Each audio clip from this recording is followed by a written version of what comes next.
Hello, good afternoon. Greetings in the name of Jesus Christ. I am C.L. Edwards, and I am appearing here on the Trinity channel today, and we have an exciting show for you today with excellent guests and a great topic. Have you ever heard of something called the miracle of the Quran, the miracles of the Quran?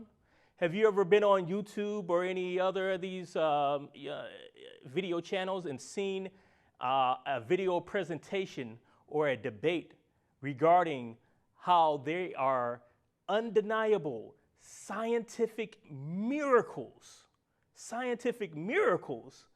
in the Quran that are so mind-blowing, that are so true, that after you read about them, after you watch one of these debates, you have to take the Shahada. You have to take the Shahada. You have to leave Christianity. You have to leave whatever it is, ideology you believe in, and become a Muslim. And become a Muslim from that day on. We're not here to give you dawah. We're not here to give you the Shahada. We're actually here to show you with proof and evidence, undeniable, that you can investigate, that you can think over for yourself, that you can critically think for yourself, because that's the main thing. I'm not here, I don't want to make you do anything. I don't want to make you become a Christian. I don't want to make you leave Islam. I don't want to make you disbelieve or believe in the Quran or whatever. But what we want is, we want you to critically think for yourself.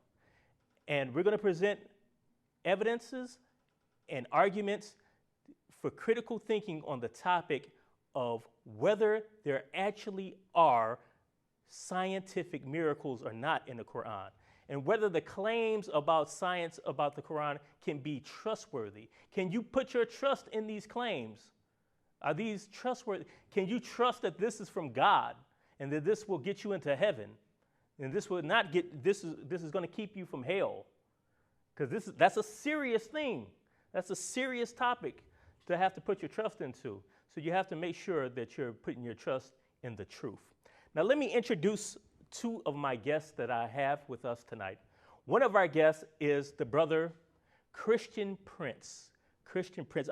I know this brother does not remember who I am, but when I was Muslim, I actually argued against him, and I tried to give him dawah online.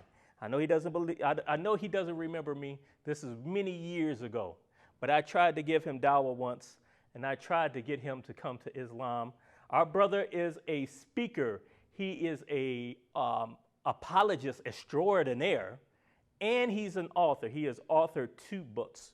One of the books he's authored is The Deception of Allah, Volume 1, which is a paperback you can find on Amazon and other places. Also, he has another book, The Qur'an and Science in Death, a complete study of the deception of Deception of Allah, Volume 1 paperback. This can be found on Amazon as well. So this brother knows an awful lot about this topic. He's not ignorant. He has done critical thinking and critical investigation into this topic, and he's going to help us to do critical thinking and investigation for ourselves. Also, on the show tonight, we have another apologist extraordinaire, and that is our brother, Jonathan McLatchie from the UK. Our brother, he's a speaker. He's a debater. He has recently had some recent debates where he showed just as how intelligent and well-spoken this brother really is. I'm so glad that he's here, and I'm glad he's here to help me and help us on this topic. Are my brothers there? Can you guys hear me? Hello. We can. Brother Jonathan, are you there? I am. Can you hear me? Yes, I can hear you. Is brother Christian Prince there? Yes, I'm here. God bless you, brother, and God bless brother Jonathan. Nice to be with God you. bless you. God bless you. God bless you. Now, I'm going to put forth an idea for you, and I want both of you to take turns to answer this. Why is this topic of any type of importance? What's so important about claims about science in the Quran? And why is this so popular on the internet? Why do everywhere we go on the internet, we're seeing videos and websites and different propaganda about the miracles, scientific miracles in the Quran? Why is this so popular, and what exactly is it? What are we talking about here? Brother Jonathan, you want to start off? Miracles in the Quran is the idea that you can look at the Quran and see these miraculous scientific insights, which couldn't possibly have been known by a 7th century Arab, someone who was purportedly illiterate, no less. And the Quran purportedly has these great scientific insights, and it's a very popular argument. If you go to Islamic dawah stalls, or go to conferences, or you read their tracts and books and their literature, you see this argument very, very frequently, and it's a very popular argument. I think it's one of the very few polemics or apologetics that Islam really has to offer.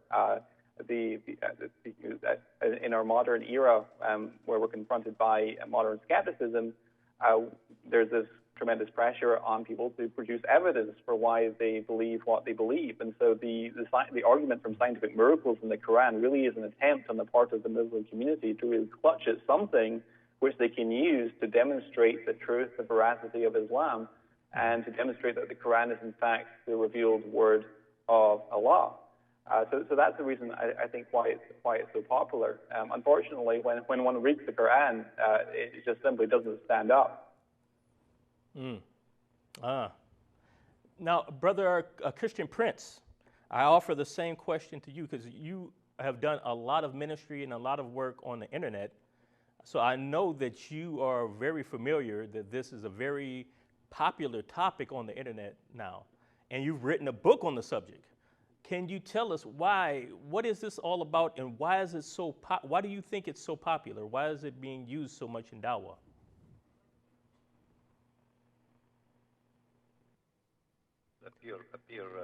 Why those things appear now, not before? Like, why we did not see, let us say, 100 years ago, Muslims speaking about science in the Quran, or 50 years ago, or even, this is something new. The purpose is, Islam does not have miracles. Muhammad, he did not do any miracles. And Muslims, they are desperate to find a proof that this is a book from God. And today, supposedly, because people, let's say, huge number of mankind, they believe in science. They don't believe in, let's say, just someone said, I said, you said. They believe in science. So the Muslims, they wanted to adopt the science in order to make people believe in Islam and to confirm that Islam is from God. However, I wish it was a movement with honesty. Otherwise, then we would not have a problem, because the Quran really has nothing to do with science. And actually, me, myself, I refuse to mix between science and the teaching of God, because, science is science and God is God. Like, as an example, when somebody says, I believe that Mary, she gave birth and she was virgin, that is not science. That is belief. But Muslims, they want to use the science in order to deceive. And this is why I wrote my book, actually, because many naive Christians, let's say, or naive, even atheists, because I say the word naive, I'm not insulting, but it's a fact, because simply you do not have the knowledge, and secondly, you don't have the ability to read the Arabic text. What the Muslims do, in order to make science, simply to change the meaning of the words, they manipulate the words and the meaning, and then try to make it fit with science.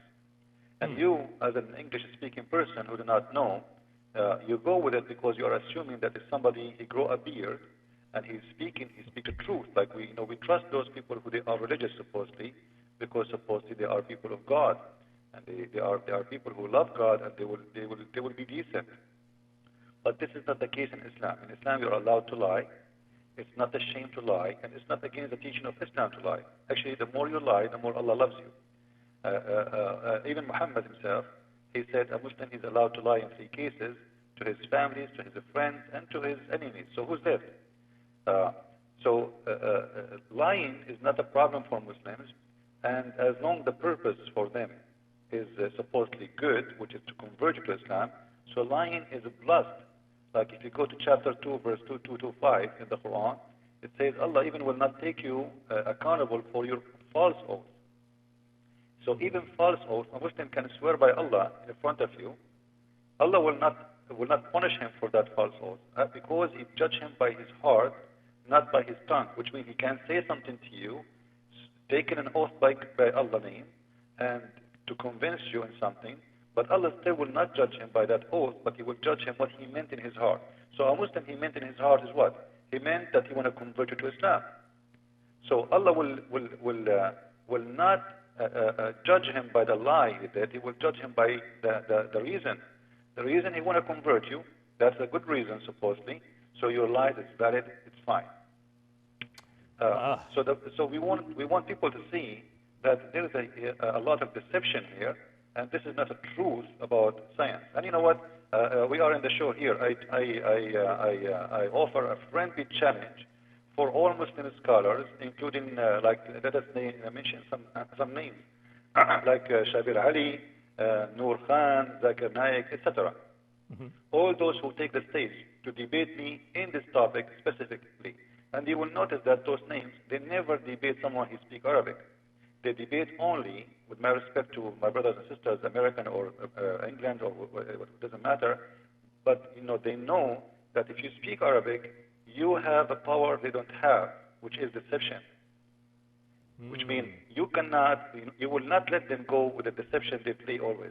So they debate only those who speak English and English only, or French and French only. But you speak Arabic, that is not good. So they avoid Arabic-speaking people. And this is why I'm offering here a challenge, live on air, for all those names I mentioned, Shabir Ali, Zakir Naik, Abdul Rahman Green, all those names, or Yusuf State, all those names, if they dare to accept the challenge in any topic of their choice, including the Quran and science, all right? And it's going to be an open topic, and let us see if they accept really to debate an Arabic-speaking person, or only they want to debate someone who speaks English. Oh, well, you heard it here, folks. An open challenge from Christian Prince to any Arabic-speaking apologists out there who would like to debate him on the subject of the miracles, the supposed miracles of the Quran. An open invitation. I would love to see that debate, a debate like that. You and Shabir Ali, I want to see that debate. Oh, yeah. Actually, ABN, they contact Shabir Ali, Dr. Basim, you remember, a few years ago, and he accepted to debate me. And then I think what he did, he searched about me and he backed up, and the excuse was that he is busy with his PhD. Since then, he always debate people, even before he has his PhD is done, but I think it was an excuse because he know that he is no match.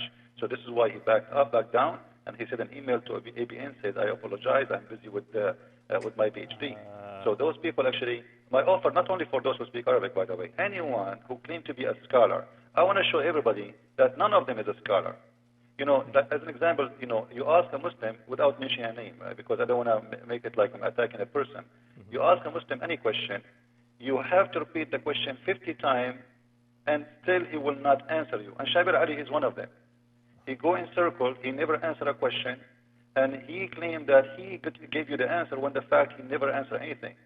So this is a game they play with those who do not know really the skills. Let's say you have to have the skills of debate. Those people, they have the skills of deception.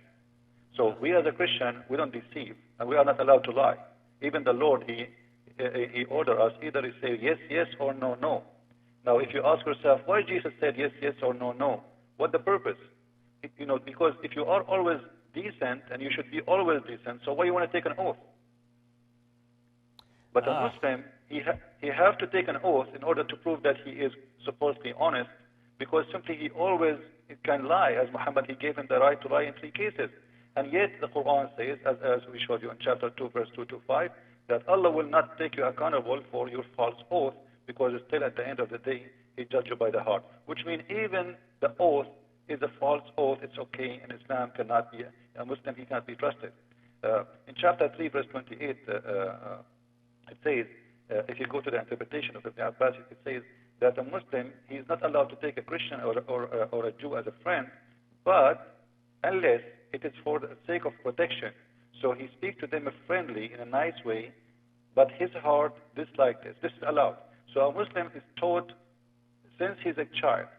He can lie to you. He can say to you, we are friends, as long as he don't mean it, as long as his heart dislikes this. And this goes for everything. So a Muslim really, I don't want people to think that I am speaking in a negative way about Muslims. I'm speaking about Islam. Muslims are people who follow Islam, not the opposite, which means Muslims ideology lie. The people who follow the ideology. Yes. This is what they practice. This is their religion. This is their belief.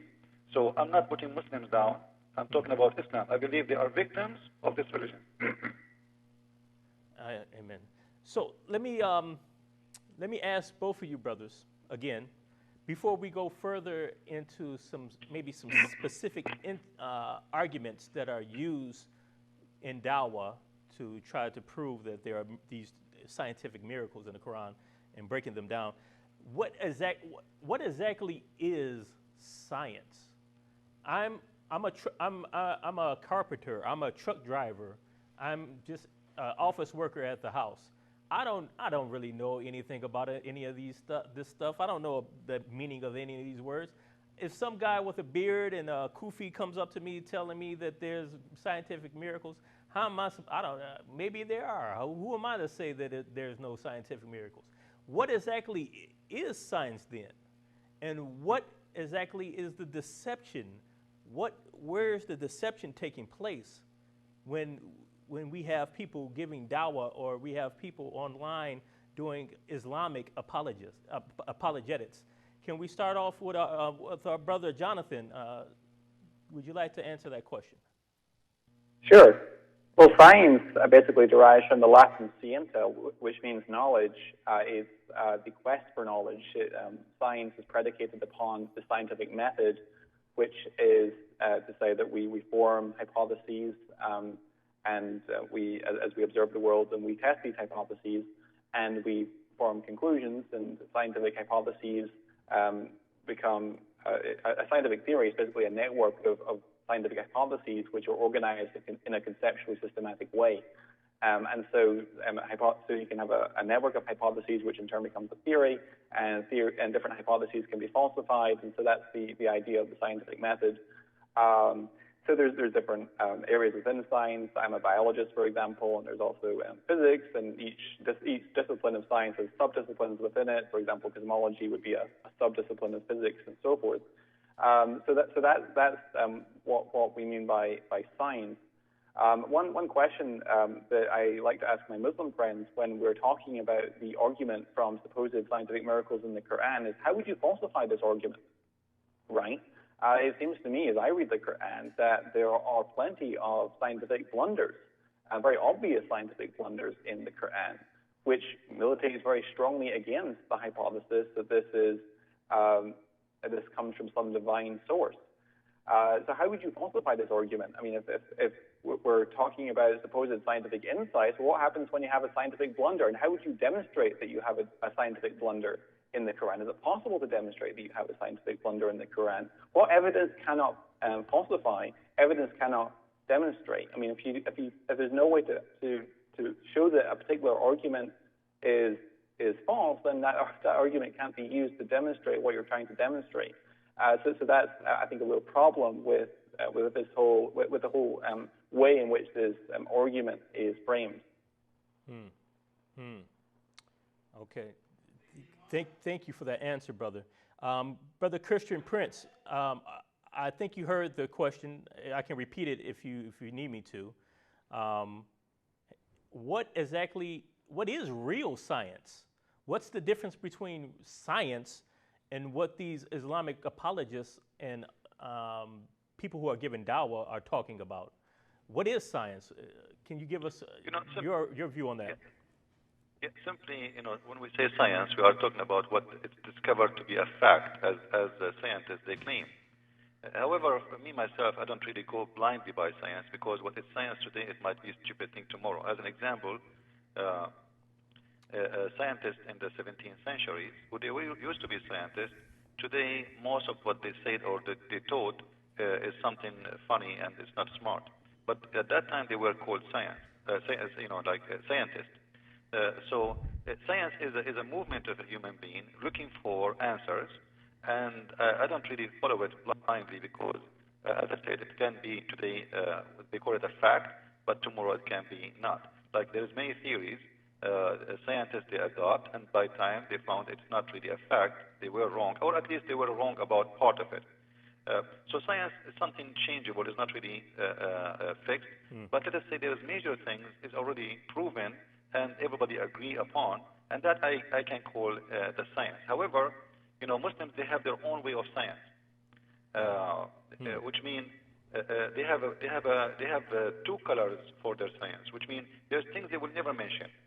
There's things they will never talk about the Quran. There are things they will never, they don't even want you to talk about. That is still, for them, is not what they want to show you, because they want to speak about something else they can play with. So Muslim science is simply making you believe in something exists when it does not exist, and taking advantage, as I said, of you, because you are not an Arabic speaking person who have no full access for the real translation or the real meaning, and then they can fool you easy because you do not know. You are reading just a translation of Muslims, and Muslims, they always make it look. Actually, there is a famous guy, I spoke about him in my book. His name is Harun Yahya. He is the first actually who started this movement. You will see this guy, the same verse, he translates 3-4 times in different way. It depends. Like, when he speaks about the seven heavens, sometimes the seven heavens is about galaxy, and in different claim, the seven heavens is about the atmosphere. And there's a huge difference, right? It cannot be the galaxy and the atmosphere at the same time. So when he wants, he make it about the 7 layers in the atmosphere, and he make it as a 7 layers, which is false. And when he wants, he make it about galaxies, and he make it. So they play with the translation in order to deceive you. And if you are not really a person who can connect the dots together, they can fool you. Because if you look at the videos they are making, it's really powerful. They spend a lot of money, graphic. They bring you doctors, scientists. They have interview, and it's very convincing because simply everything is made to look perfect for you. But in fact, it's very funny. As an example, if we go in the Quran in chapter of Az-Zariyat says that Allah, He made it from everything 2 things. He created from everything 2 things, and this is not true, because if the verse here is speaking about gender, it's only from 2 things. Well, this is because remember, they are making the Quran a book of science, not something metaphorical. It's not me who did that; it's them. So now it's their fault. They have to handle it. As long as it's not a metaphorical no more, it's Allah, He says He created from everything 2 things. Now there's many animals. They are male and female at the same time. They are not male and female. There's many creatures. They don't even have gender. Like the paramecium, it's one cell, a creation of God, which produced by separating itself. It cut itself 2 pieces and became 2 creatures. So this is not true when the Quran says from everything Allah, He made 2 things. But Muslims, they will not talk about those things. They will talk about things they can play with. So there's just a lot of deception going on, and this whole entire argument is an innovation, really. This is an innovation. This is not an orthodox Islamic concept, even. Now, before we get into that, into other topics, we're going to take a break real quick. So, you guys out there, don't go anywhere, and I encourage everyone to call in. Call in. You see the numbers below? Down here we have numbers in America, the UK, France, Australia. I encourage you to call in with your questions, your concerns, your comments, whatever you want to say about this topic. Call in, and we want to hear what you have to say. And we're going to take a break real quick, and we will be back in God's name, God willing. ABN and Trinity Channel launching to Europe and the Middle East on Hot Bird Satellite. You can watch us on the frequency 12111 vertical. For more information, please call us at 248-416-1300. In France, please dial 977-199-168. In the United Kingdom, please dial 122-829-2332 or visit us at trinitychannel.com or abnsat.com for more details. Welcome back. We are back. Again, I encourage everyone out there, you see the numbers below. Call in with your questions. Call in with your concerns. Call in with your comments. We want to hear from you. And our brother guests, they want to hear from you also. Christian Prince, can you hear me? Yes. Yes. Yes, I We do. were just speaking on this topic, and I was saying to you how I'm getting the impression from you that this whole entire argument, this whole entire thing is a complete innovation. And if it's a complete innovation, are not these people who are promoting it, aren't they innovators? Is this topic being discussed in the lands of Islam? Arabic-speaking scholars teaching their students this topic of Islamic science? Could you give me a little bit on that? And could you tell us about your book, The Quran and Science in Depth, also that you wrote? Yeah. First of all, when somebody is in love with something, he will not notice the problem, because you are too close.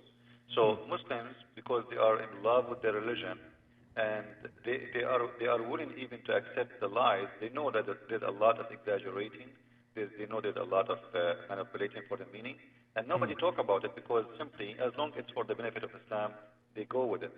And if you watch a TV program in Arabic in the Middle East, you will see how they change everything. There is no honesty whatsoever. As an example, there's an author. He wrote a book about the top 100 great men or greatest men who have influence in the earth. They translate the book to Arabic. They change the meaning. They change the title. They change the words, and they change everything in the book.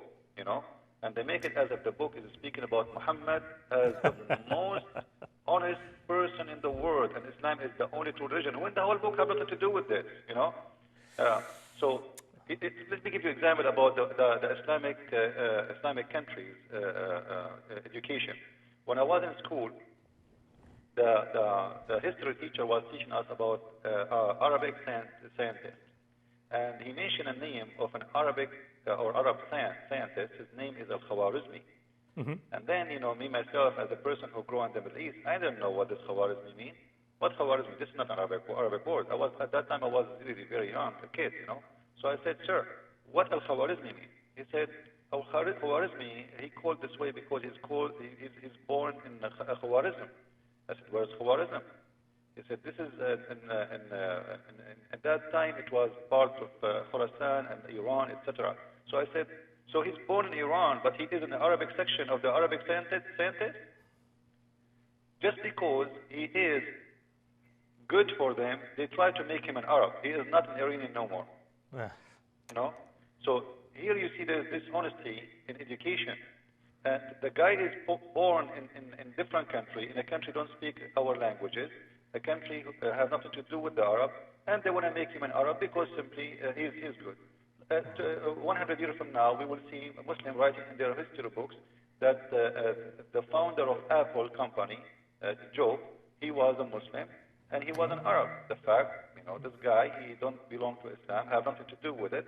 And yes, his father was from Syria, but he never even cared to mention that he is from there.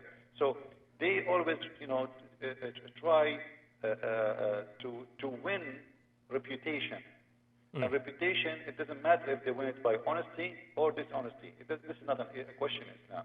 The question is how I can win you inside Islam, even by any means necessary. I see. Any? Yes. We do have a caller. We do have a caller. If I can interrupt you real quickly, because we don't have a whole lot of time, I do want to get to our caller. We have a caller, George. Can we bring George up on the line? Yes, George. God bless you. George, you there? Yes, I'm there. Hello, how you doing? Could you hear me now? I can hear you now. Okay, so Greetings. God bless you. God bless you. And Christian, سلام المسيح معك يا Christian. You're doing good job. Thank you very much. Do you have a question, a comment, or? Yeah, it's a thought actually, Okay. and let me share it with you. And I don't know, I'm not this kind of. I cannot find the word in English. Discourage Christian about my thoughts, but if there's thought in you, Christian, and maybe you can share some enlightenment about that to the audience. How the science, even they have a truth in the Quran, will help them in the Azab al-Qabr,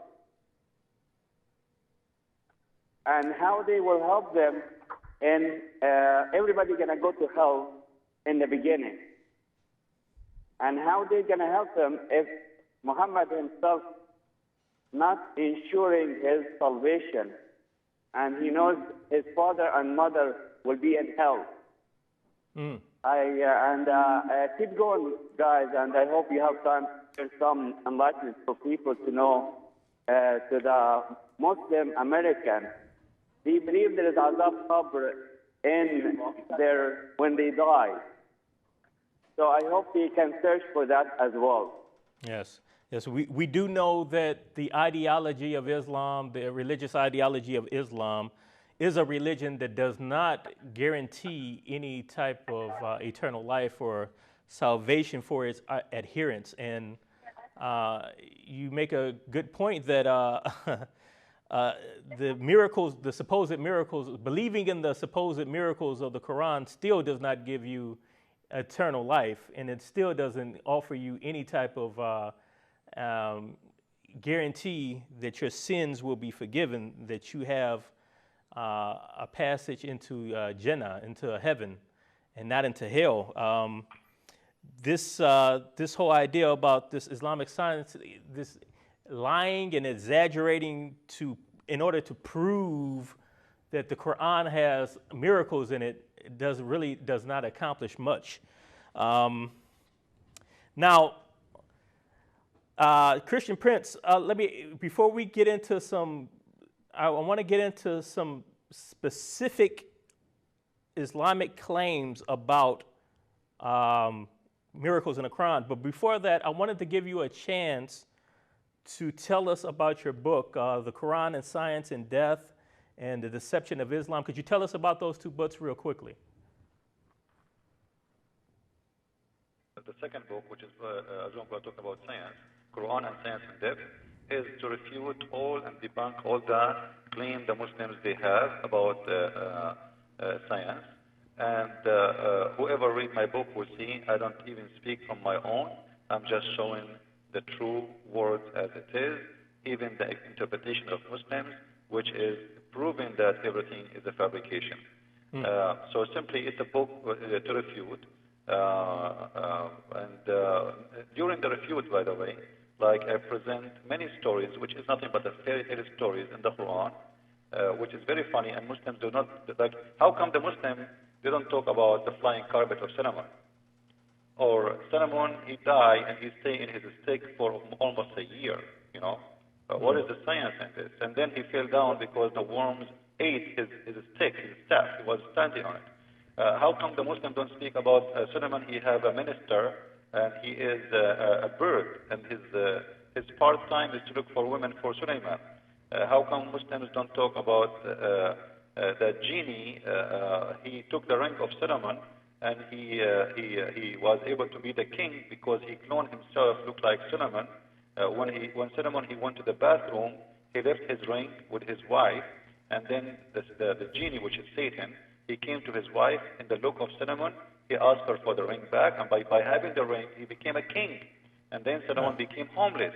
So, those stories are not even fit for cartoon, because even if you read them, they are not even, like a child, he will not be convinced with them.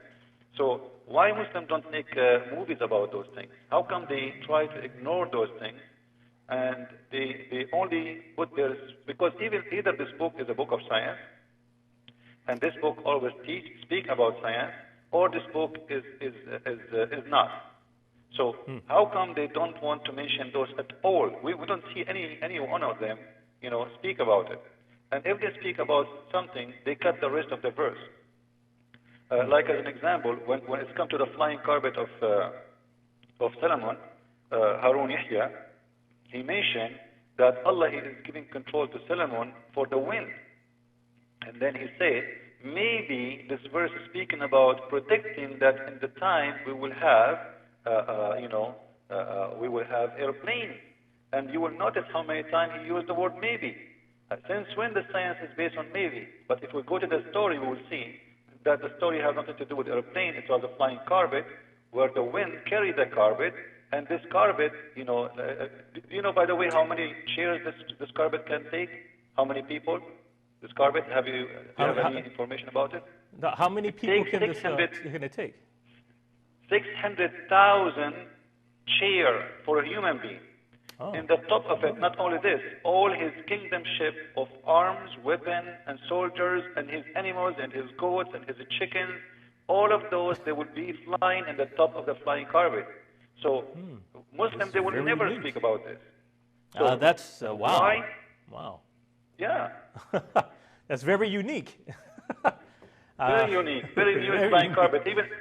Even Alibaba's story is not even closed. Even Aladdin's story is not even closed. Even the movie, it's called The Ring, the King of the Ring is not even closed, because, I was watching this movie, which is nothing but a fairy tale, but it's very close to the movie of Solomon.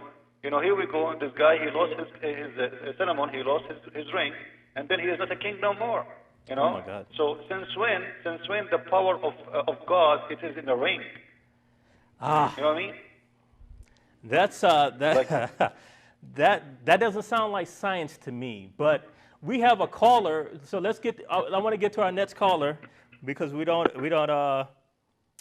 have a whole lot of time. We have a caller, Serge from Ireland. Brother Serge, are you there? Yes, I am there, brother. Yes. Yeah. Yes. Good afternoon. Welcome. Do you have a question or a comment that you would like to raise with us?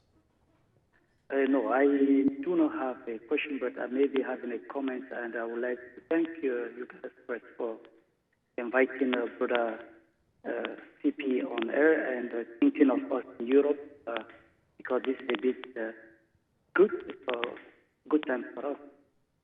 It's not very late where we have to wait until 2 a.m. or 3 a.m. on our time to watch your show.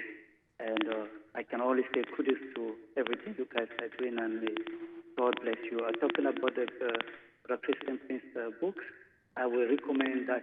I'm not here to advertise. I will recommend that book to everybody. Those two books, I will recommend them to anyone who wants to. You've read the book? I did. I have the two books in my Kindle. Oh, so you put we get the stamp of approval from Brother Serge in Ireland that these are good books, right? So they're worth the effort and the money to get these books, right? And they are not even very expensive, actually. The information into it doesn't worth the money that we pay. I pay for it. Amen. Thank you very much, brother, for calling in and with that endorsement from somebody who actually has read the book. Thank you very much for calling in. And we encourage more, if you feel like calling in, we have numbers for the U.S., numbers for France, numbers for various different places. Please call in with your questions, your statements, your concerns, whatever they are. We want to hear from you. Now I want to actually get into some actual claims by Islamists about the miracles of the Quran. And I want to bring up because this one is so popular. This one is, I've been hearing about this so much lately on the internet. There's been a lot of back and forth between Christian and Muslim apologists around the topic of dual Qarnayn and the setting of the sun, and Surah 18, what is it, Ayat 82 through 86, 87. We are told about the story of dual Qarnayn. I shall recite unto you in remembrance of him. Lo, we made him strong in the land and gave him unto every kind of road, and he followed a road till when he reached the setting of the sun, and he found it setting in a muddy spring, and found a people thereabout who said, Dual Qarnayn, either punish or show them kindness, and so on and so on and so on.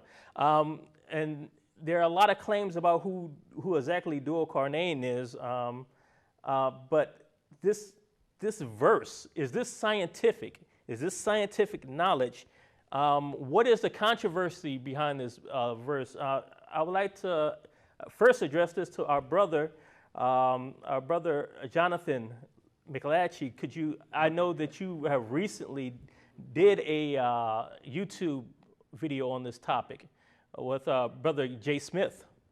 Could you fill us in on that and fill us in on this claim regarding dual Qarnayn and the setting of the sun that we find in the Quran and the controversy behind it?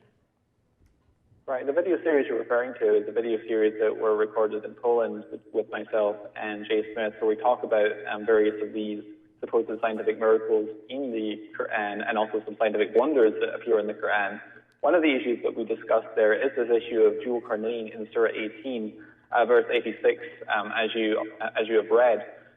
And there's some disagreement among Quranic commentators as to the identity of Alexander the Great, as to the identity of dual Qarnayn. Some identify him as Alexander the Great, some identify him as someone else. For example, Yasser Qadi, the Muslim scholar, thinks it's not Alexander the Great. So there's some controversy there. There is a general consensus that it's Alexander the Great, but it's immaterial to the argument. You've just read the text in Surah 18, verse 86, where we read about dual Qarnayn traveling so far west, he actually finds the setting place of the sun, finds it setting into a miry spring or a muddy pool, and he found a people nearby. And so there's two hypotheses here. Either this is merely using the language of appearance, so he traveled so far, he found the water and he saw a nice sunset, and so it's just using the language of appearance, or the author of the Quran actually thinks there's a physical location where the sun sets. And so we need to evaluate these two hypotheses. If this is indeed a case of the utilization of language of appearance, then you have to explain why in verses 89 and 90 of this same chapter it says, thereafter he followed a course until when he reached the point of sunrise, he found it rising over a people for whom we did not make any shelter against it. So in other words, these people are so close to where the sun's rising that they're getting scorched by heat, and there's no shelter that's been made to protect them from that heat. So this seems to me to suggest that he actually thinks there's a physical place where the sun sets and a physical place where the sun rises. If you read in Surah 36, or Surah Yasin, as it's called, verses 38 through 40, it's even more clear, even more explicit. We read as follows. And the sun is quickly proceeding towards its destination. That is the designing of the Almighty, the All-Knowing. And for the moon we have appointed measured phases until it turns pale, curved, and fine like an old branch of date palm. Neither it is for the sun to overtake the moon, nor can the night outpace the day. Each one is floating in an orbit. And so it seems to me to be quite clear here that the moon and the sun are rotating in an orbit around the Earth. And that the sun is not orbiting the Earth is orbiting the sun. But perhaps we're still misinterpreting, perhaps we're still misunderstanding. Surely Muhammad, the messenger of the Almighty Allah, knew that the sun doesn't actually move in relation to the Earth, right? Well, If you read Sahih Bukhari, now remember Sahih Bukhari is the most authoritative hadith collection for Sunni Muslims. In Sahih Bukhari, volume 4, book 54, chapter 4, hadith number 421, we read as follows. Narrated Abu Dar, the Prophet asked me at sunset, do you know where the sun goes at the time of sunset? I replied, Allah and His Apostle know better. He said, it goes until it prostrates itself underneath the throne and takes the permission to rise again, and it is permitted, and then a time will come when it will be about to prostrate itself, but its prostration will not be accepted, and it will ask permission to go in its course, but it will not be permitted. But it will be ordered to return whence it has come, and so it will rise in the west. And that is the interpretation of the statement of Allah, and the sun runs its fixed course for a time decree. That is the decree of Allah, be exalted in might, be all-knowing. We also read in Sunan Abu Dawood, Abu Dar said, I was sitting behind the Apostle of Allah, who was riding a donkey while the sun was setting. He asked, do you know where the sun sets? I replied, Allah and His Apostle know best. He says it sets in a spring of warm water. So here it seems to me to be quite clear that he's actually describing a physical location where the sun sets.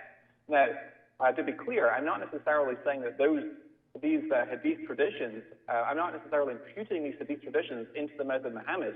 Perhaps these have weak isnad. I mean, one critic of mine, Yahya Snow, basically argued that these hadith have weak isnad chains, and so they're not authentic hadith.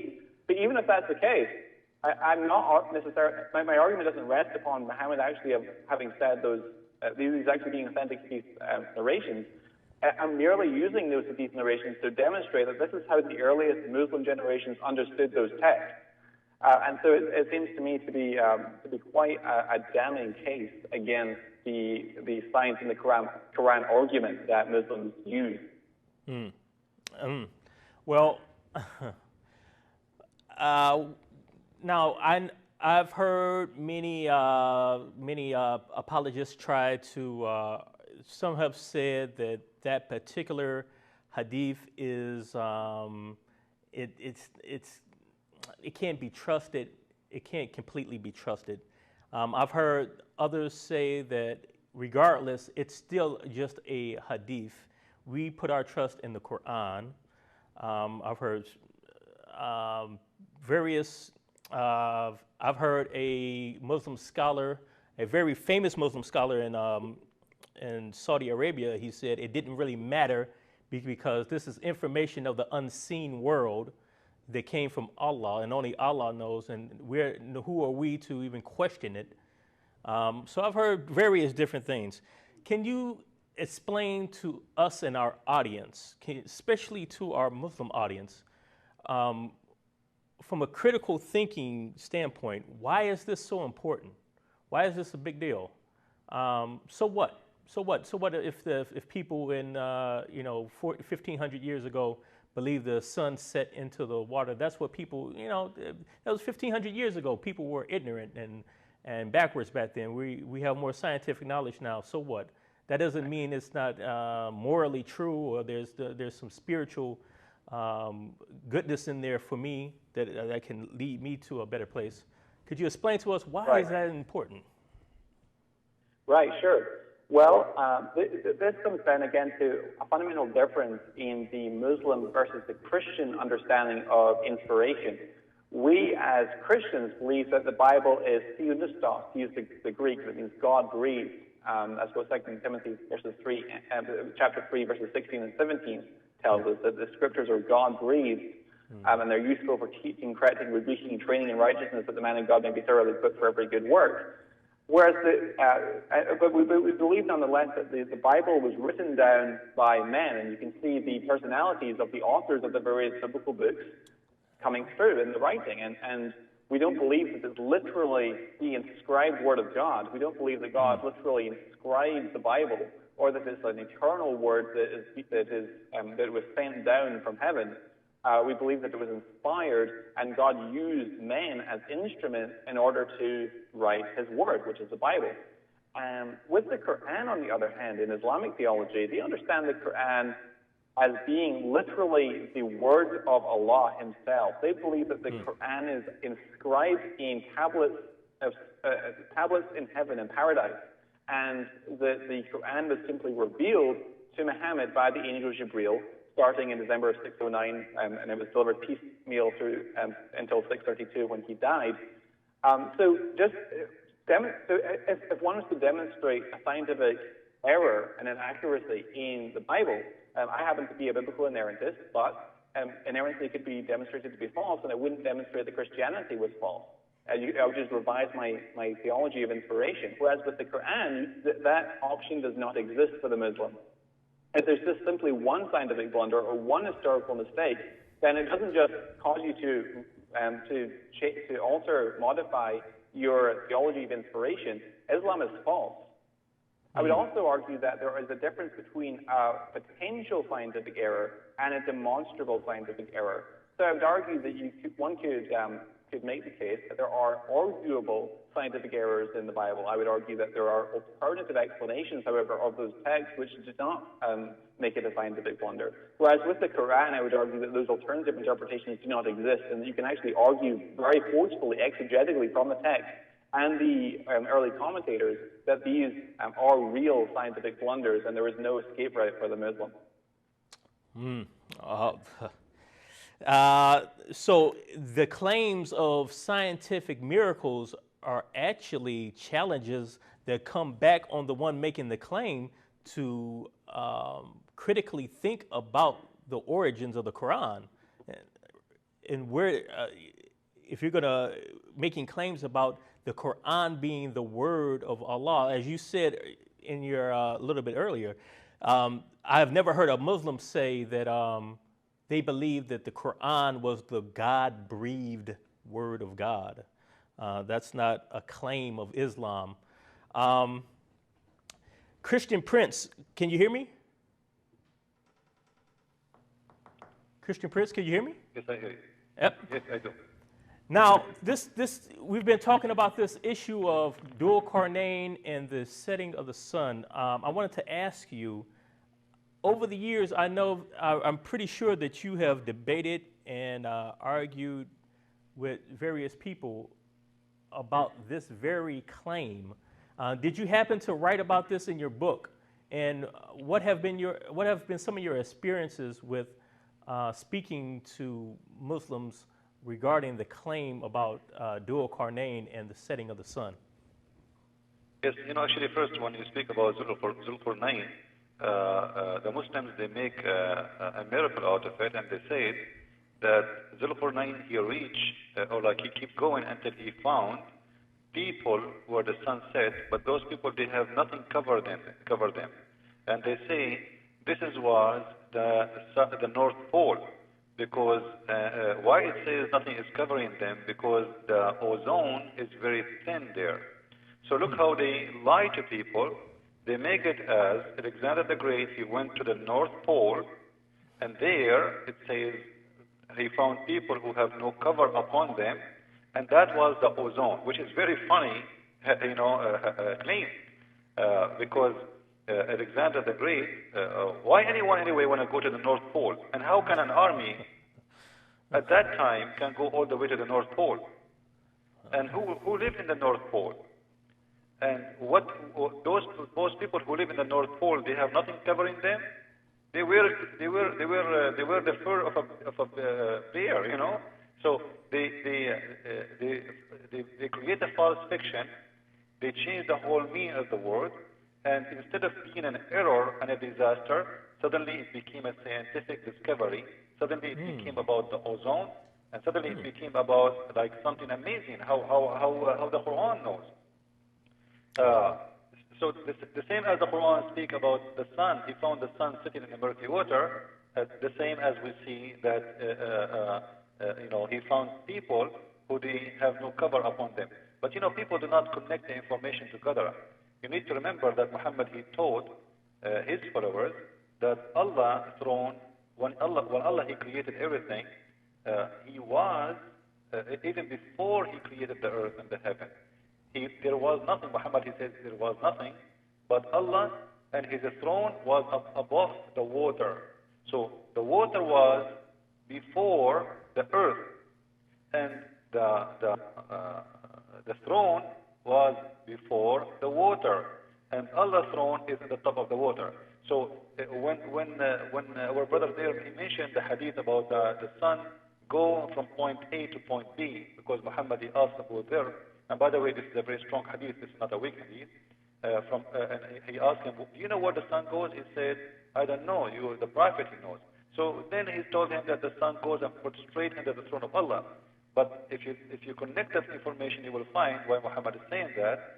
The murky water actually is not the murky water. You see, this is a translation of what the Arabic text. Muslims are confused about the meaning. Some interpretation, they say the original word, it was hamia, not murky. Hamia means hot, boiling water, all right? And why it's boiling? Simply because it's under the throne of Allah. So the sun, and this is why the sun goes there, and that makes sense, because the sun is very hot, supposedly, and goes in that boiling water and puts straight into the throne of Allah, and then asks Allah for permission to come back. However, the Muslims, even either it's just a water, murky water, or it is hot water, still they base on the hadith, not based on the Quran. And when Muslims, they say, this is anyway just a hadith. Well, all Islam is about the hadith.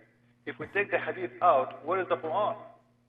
You see, if you ask Muslims, name for me all the interpretation of the Quran, he will give you unlimited numbers of names of those who did interpretation for the Quran.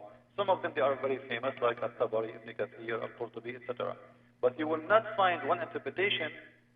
It's called the interpretation of the Prophet Muhammad. The question why? How come the one who come with the Quran, he don't have interpretation, but those who are just followers, like the oldest interpretation for the Quran, it was by Al-Tabari, which was 300 years after Muhammad, almost. So this is the oldest ones, which means before that time, there's no interpretation. So Muslims, during this time, until 300 years after, they were understanding the Quran how? And why Muhammad didn't give interpretation? Because simply Muhammad, he is just copying from poetry of old nation. That's why you see the Quran is speaking about what is called Asatir al-Awwaleen, which is the legends of old nations. So Muhammad, simply, even the Arab people, they say to him, you know what, this is a legend of our ancestor, and you are coming with nothing new. If you go and search for those stories about Alexander the Great and Solomon and the flying carpet and the flying horse, you will see that those exist in many old regions. As an example, the regions of the Jews. So Muslims, right away, when you have something very strong, expose that this is a bad mistake. This is a very actually funny chapter in the Quran. Actually, I advise everybody to read the chapter 18 in the Quran. It's full of fairy tales. But the second you put them in the corner, right away they will say, this hadith is weak. Even you show it to them, it's strong, it says it's strong, the Muslim accepts it as strong, but for them at this moment it's weak. Because simply you are destroying the religion. And the only way for them to solve this problem, they will come with the game of weak and strong.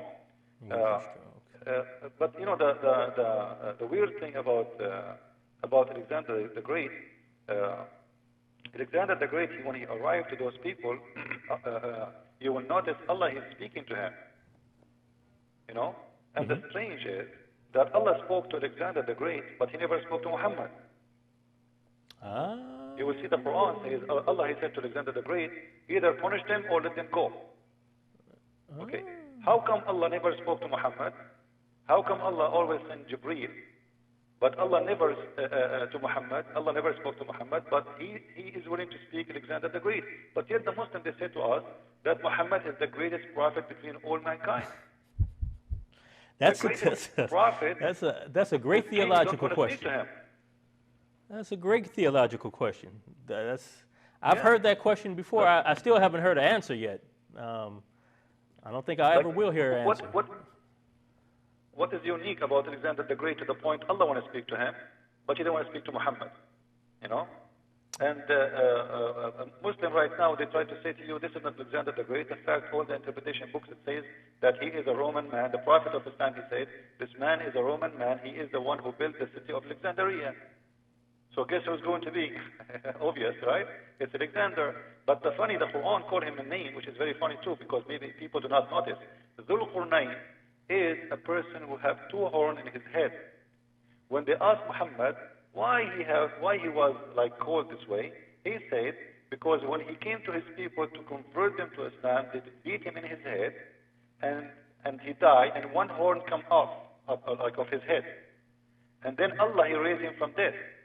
And he sent him again to teach them about Islam, and then they beat him again, and another horn come out. So now he became so not only Allah, so not only did Allah speak directly to Dhul Qarnayn, he also resurrected him from the dead. Absolutely. Wow. And the funny, since when if I beat you on your head, there's two horns will come from your head. You became like an ant, you know? Now, like, you smash the head, you beat somebody in his head, but there's two horns will come out? Wow. Like why? He's a devil?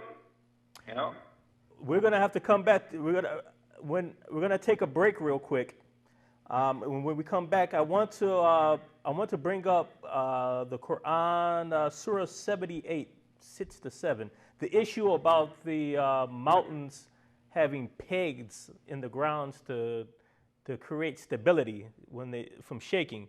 So we're gonna take a break real quick, and I want to come and I want to deal with that topic when we come back. So let's go to our break real quick. ABN and Trinity Channel launching to Europe and the Middle East on Hot Bird Satellite. You can watch us on the frequency 12111 vertical. For more information, please call us at 248-416-1300. In France, please dial 977-199-168. In the United Kingdom, please dial 122-829-2332 or visit us at trinitychannel.com or abnsat.com for more details. Yes, welcome back to ABN, the Trinity Channel. We are back here, and we have been discussing the topic of science in the Quran and supposed claims of scientific miracles in the Quran. We just had a very lively conversation concerning Dhul Qarnayn and the setting of the sun as it is talked about in the Quran and various topics related to that. Now, I want to bring up the Quran, Surah 78. Quran, Surah 78, verses 6-7 say, according to this English translation, "Have we not made the earth as a bed and the mountains as pegs?" Also in the Quran, Surah 16, verse 15, it says in this particular translation in English, "And he has set firm mountains in the earth so that it would not shake with you." So there's another argument put forth by those who give dawah, those who do apologetics for Islam, that another of the scientific miracles of the Quran is the fact that 1,500 years ago, Muhammad and his companions, they had this information in the Quran, that they had this knowledge of the unseen from Allah, about the way that Allah created mountains. And it's special knowledge about the way He created the mountains. And the mountains were created with pegs in the earth. And the pegs in the earth are to stop earthquakes and shaking and tragedy from happening. Our brother Jonathan, what do you know about this particular argument? What have you heard about this particular argument? one of the more popular arguments of scientific miracles in the Quran. As you mentioned, that Surah 15:15 tells us that one of the purposes for these roots that go deep into the earth is to prevent the earth from shaking. Now, there's an immediate problem there. Of course, mountains are actually produced at points of instability, and they're produced by tectonic plate activity. And so it's actually rather the opposite of what the Quran is saying.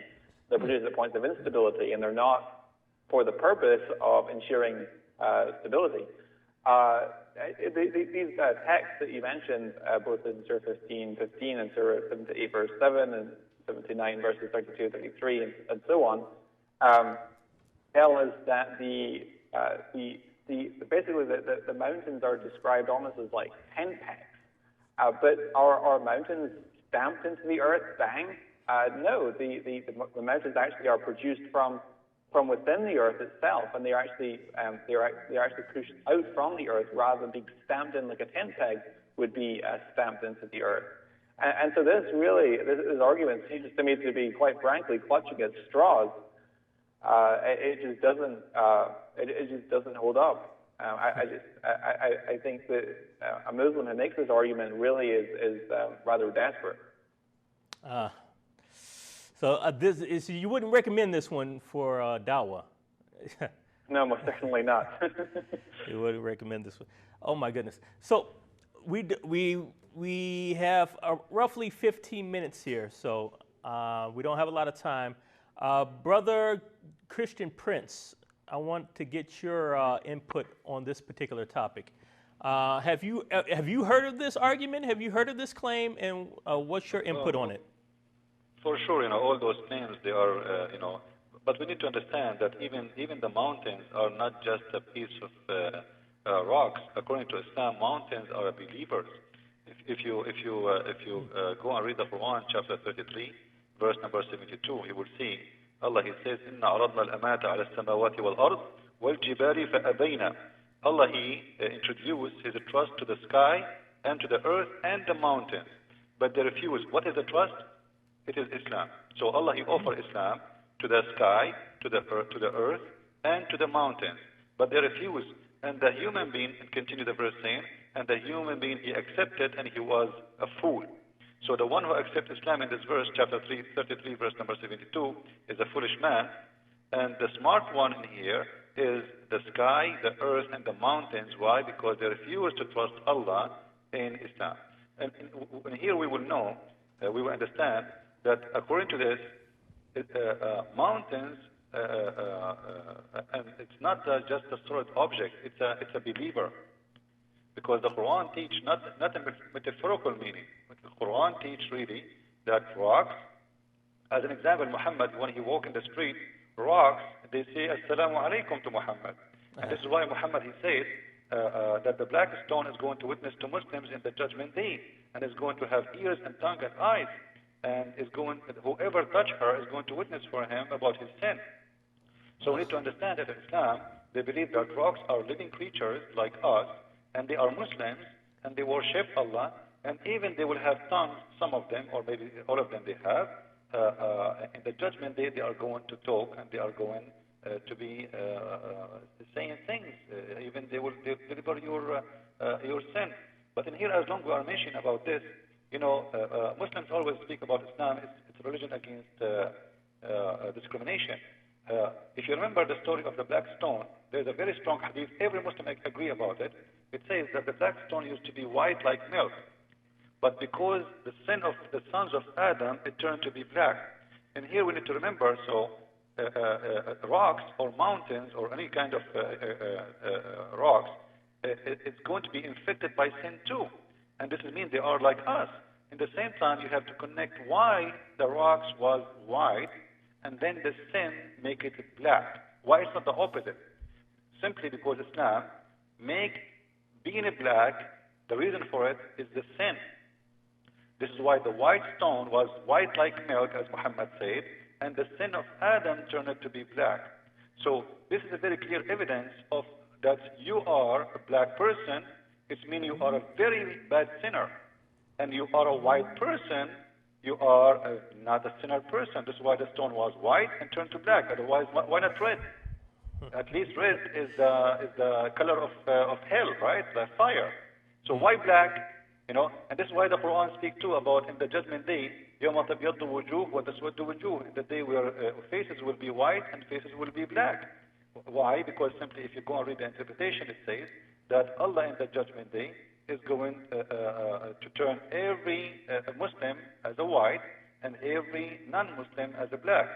And that's because simply the infidels are the sinners, and that their sin will make them black, and the believers, Allah will take their sin, so when they enter heaven, they will turn white again. And even Allah, He will make their height 90 arm height, some they say 60, and He will drink the water like Alice in the Wonderland, and you will become 60 arm tall, and you will become very white, and then you enter heaven, which means in heaven of Allah there is no black people. So is that science? Is that really science? That you know you are sinner because of you're black because of your sin, and you are white because you are a good person. What is the science in this? So you know, if we want to go on this topic, it's endless actually.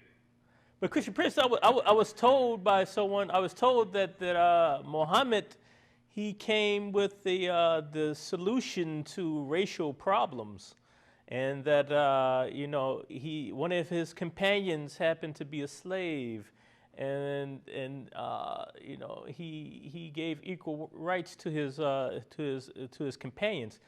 So this information that you're coming with about Allah changing people black for doing wrong and changing them to being white as a reward for their belief. That's not what I heard. That's not what I've heard from the guys who give dawah. This new information that you're coming with.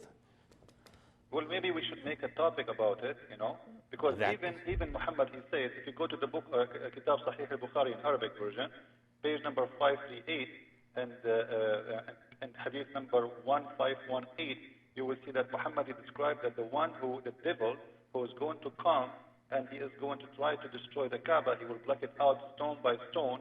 He is black and he is very thin, and he is, even you mentioned that he is from Ethiopia. So you ask yourself, why even the devil is a black person and he's going to destroy the Kaaba, you know?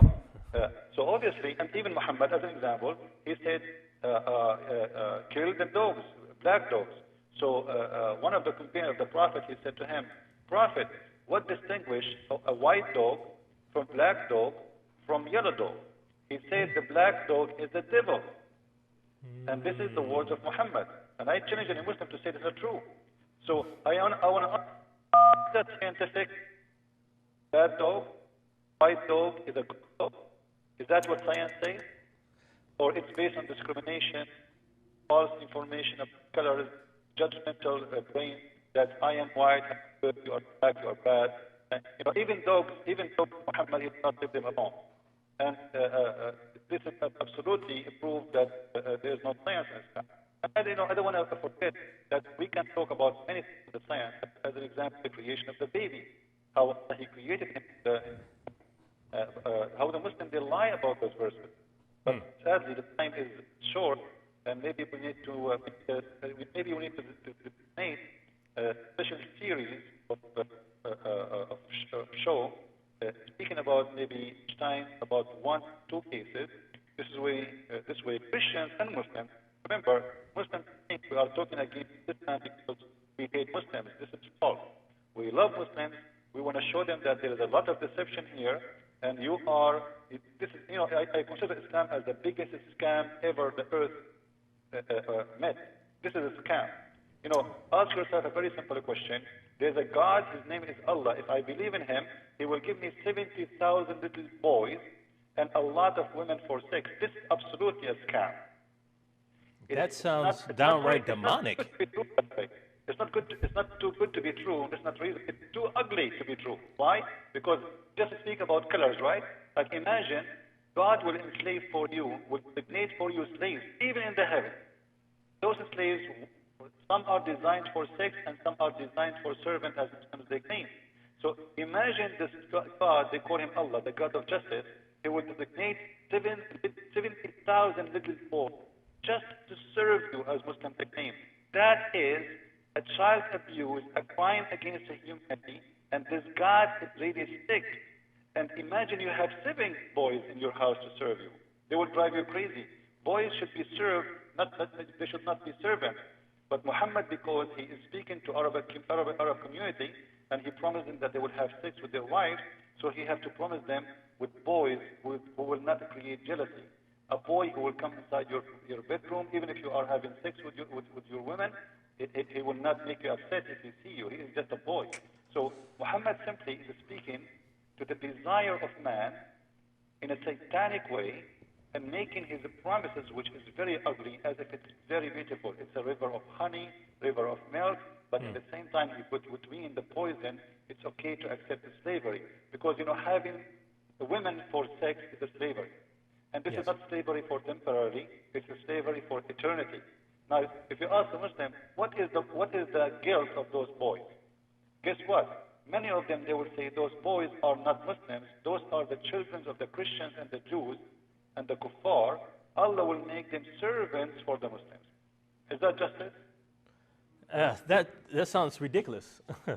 So they're human beings who will spend their eternity. They're not being punished by being sent to hell, and they're not receiving salvation. They're going to spend their lifetime as servants. Even the females in the heaven, like the Muslims ask themselves why they are going to be white. Like, what's wrong with the black women? There's a lot of women, there's some women, they are black, but they are extremely beautiful. What color have to do with the beauty? But obviously, beauty in Islam have to do with color. Sin in Islam have to do with color. A reward in Islam have to do with color. This is why Allah, He will make you white when you enter heaven, because it's a reward for you to be a white, and it is a punishment. And actually, in the Quran speak about an animal. It's called. That doesn't sound like something that comes from the mind of God. That sounds like something that comes from the mind, that comes from the flesh, from the fleshly desires of human beings. The chapter of the ant in the Quran, there's many chapters speaking about many things. But as an example, there's a beast called al-Jassasa, and that beast is going to come with a stick of Moses, and is going to come with the ring of Solomon, and is going to hit you in your nose with the stick of with the ring of Solomon, and will turn you black, and then is going to hit you with the stick of Moses, and is going to turn you white. Now, why even there's a beast is coming? Is that science? A beast is coming from the ground, and he's going to make me black and white. Is that how we turn our color from white and black? So you will not see a Muslim speak about this. I want to see a video on YouTube about. I want to see a cartoon where a beast would come from the ground, and this beast have many faces and many looks, and he is like a combine of many animals. And then he is holding a stick, and he's going to teach me Quran. I haven't heard Shabir talk about this before. Sorry? I was saying I haven't heard Shabir debate about any of these topics. Oh, he will never talk about it. He will never mention it. He will never even get close to it. And if you ask him about it, he will avoid answering the question. This is why those people, as I said from the beginning, they debate only people who speak English for a very simple reason. They have a very limited sources in information, because all what they learn it's based on in what translated. And most of what, actually 99% of what is translated about Islam, it's translated by Muslims. Like, as an example, I have a list of books of Ibn Kathir, but if you go to purchase in the one in English, it's one book. How many books became one book? Simply because they believe everything will make Islam look bad in the book of Ibn Kathir, and then they make it one book, and you will find that what the interpretation of a verse in the Quran, which is many pages, suddenly it became two lines. So if I am a person who don't speak Arabic and I have no access to the original book of Ibn Kathir, I have no choice but to read the English one, which is nothing. Yes. Now we're coming to the end of the show. Actually, we are at the end of the show. We have one more caller. We have one more caller, and we want to get this caller in before we stop the show. Actually, no, we're not going to take a call. I'm sorry, we're not going to take one more caller. We're gonna start wrapping the show up. I want to thank our guests. I want to thank both of our guests. Brother Jonathan McAlatchy, you've been a great guest. You've given some great insights and some great answers. I thank you very much for coming on to the show.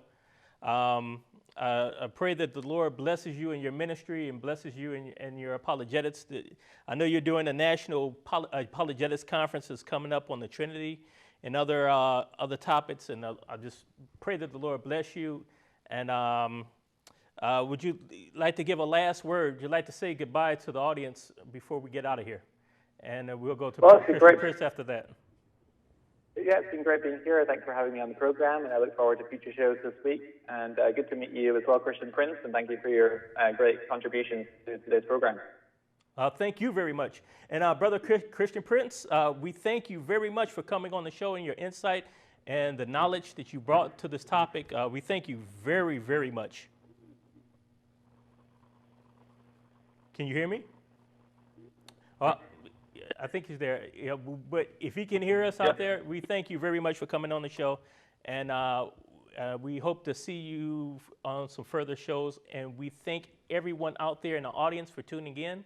Like I said, the purpose of this show is not to tell anyone what to think or what to believe. The purpose is to present information to you so you can take that information and you can think over it, research it for yourself, and think over it with a critical mind, the critical brain that God gave you. If someone makes a claim to you saying that the Qur'an is a scientific book, it has scientific miracles, that gives you permission to question their claims. That gives you permission to use your mind to think critically about what it is they're telling you. So please, please, please think critically about whatever anyone tells you.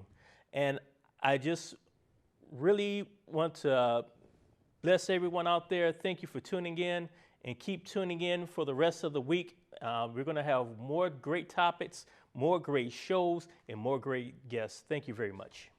God bless you.